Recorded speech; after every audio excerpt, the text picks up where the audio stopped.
सारी परेशानी है, जिसमें कुछ परेशानी को हम लोग यहाँ पे बोल पाएंगे, क्योंकि इतनी सारी परेशानी है कि उतना हम लोग बता नहीं सकते हैं। तो सबसे बड़ी परेशानी जो है वो ये है कि हम लोगों को गवर्नमेंट की तरफ से बहुत सारी फैसिलिटी दी जाती है। गवर्नमेंट हम लोगों के लिए बहुत सारी फैसिलिटी देता है, जिसमें हम लोगों के हॉस्टल में लाइब्रेरी भी है, लेकिन आज तक वो लाइब्रेरी खुलता नहीं है। वो मैम उसमें ताला लॉक करके रखती हैं, हम लोगों को नहीं वहाँ जाने दिया जाता है। और यहाँ 3 सीटर रूम भी है, सिंगल सीटर है, तो 3 सीटर वाले लोगों को पढ़ने में दिक्कत होती है रूम में। वो लाइब्रेरी में पढ़ना चाहती हैं लेकिन रूम नहीं खुलता है लाइब्रेरी वाला। कॉमन रूम है, कॉमन रूम में लड़की अगर शाम में जाना चाहे, कभी कॉमन रूम भी नहीं खुलता। उसमें टीवी वगैरह सब गवर्नमेंट हम लोगों को दी है, लेकिन वो भी नहीं खुलता है। और भी जैसे कि हम लोगों को खाना 2 बजे के बाद मिलता है, कभी 3 भी बज जाता है, और सुबह से लेके 3 बजे तक के खाने का कोई इंतज़ाम नहीं है। उसके लिए भी गवर्नमेंट हम लोगों को इंडक्शन प्रोवाइड करवाई है।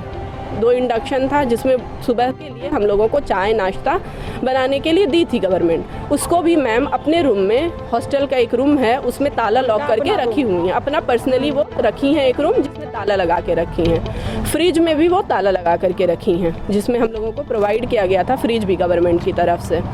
तो जनरेटर है हम लोगों के लिए, उस जनरेटर का भी हम लोगों को यूज़ नहीं करने दिया जाता है। रात में अगर लाइट कटती है, बगल में बॉयज़ हॉस्टल है, वहाँ चलता रहता है, हम लोग अंधेरे में बैठे रहते हैं, मैम नहीं चलवाती हैं जनरेटर भी। हम लोग यही चाहते हैं कि इन सारे मुद्दों का सल्यूशन होना चाहिए, कि लाइब्रेरी खुले, हम लोग वहाँ पढ़ें, कॉमन रूम खुले, जनरेटर चले, और खाने का मुद्दा जो है वो हम लोगों का ख़त्म हो।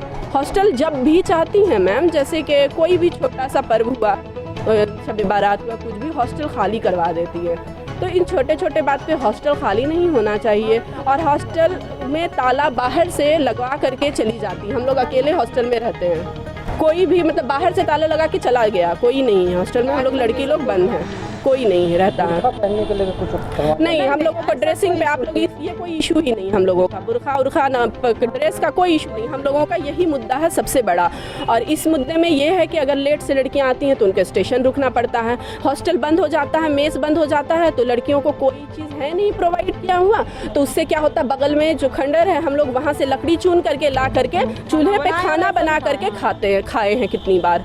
तो ये सारी बहुत बड़ी प्रॉब्लम है हम लोगों के लिए, और इन सब का सल्यूशन है हम लोगों यही है कि इस मैम को हटा दिया जाए। हम लोगों को ये अधीक्षिका, ये सुप्रिटेंडेंट हम लोगों को नहीं चाहिए। सारी लड़कियों का यही डिमांड है, तो हम लोगों के ऊपर ज़बरदस्ती इन सुप्रिटेंडेंट को ना थोपा जाए।